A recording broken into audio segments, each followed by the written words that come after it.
பாப்பா, அப்பா உனக்கு பால்கோவா கேட்டல, அது வாங்கி வச்சுட்டு சரியா? உங்க அம்மா இங்க ஓட்டு போட நேரம் ஆயிட்டு இன்னும் வரவே இல்லை.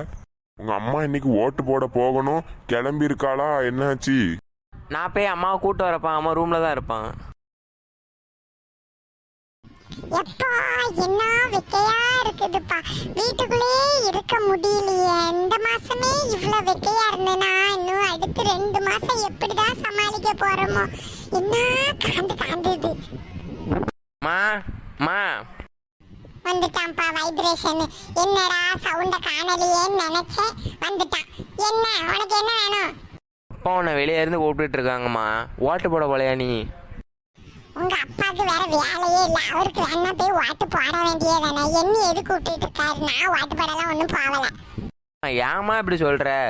பின்ன என்னல, வெளி எவ்வளவு வெயிலா இருக்கு. வெயிலோட யாராவது போய் ஓட்டு போடுவாங்களா? ஓட்டு போடாண்டா ஒன்றும் போடாண்டா. ஏம்மா அப்படி சொல்லாதம்மா. எங்கள் டீச்சர் சொல்லி கொடுத்துருக்காங்க, ஓட்டு போடுறது நம்மளோட உரிமை, நம்மளோட கடமை. இந்திய குடிமகன் ஒவ்வொருத்தரும் ஓட்டு கண்டிப்பாக போடணுமா. ஏன் அம்மாவா இருந்துட்டு நீயே இப்படி ஓட்டு போடாமல் இருக்கலாமா? என் மக்களே, உனக்கு ஓட்டு போடுறத பத்தி இவ்வளவு விஷயம் தெரியுமா? ஆமாம்மா, எங்கள் மிஸ்ஸு தாம்மா எல்லாத்தையும் சொல்லி கொடுத்துருக்காங்க. நான் போய் ஓட்டு போட போறேன் சரியா? இதே மாதிரி ஒவ்வொருத்தரும் வெயில் அதுன்னு பார்க்காம ஒழுங்கா போய் ஓட்டு போட போங்க சரியா? ஸோ மக்களே, ஓட்டு போடுறது நம்மளோட உரிமை. இல்லைலாம் பார்த்துட்டு வீட்டிலே இருந்துடாதீங்க. ஓட்டு போடுறது நம்மளோட கடமை. கண்டிப்பாக போங்க, அதுக்கப்புறம் ஓட்டு போடுங்க.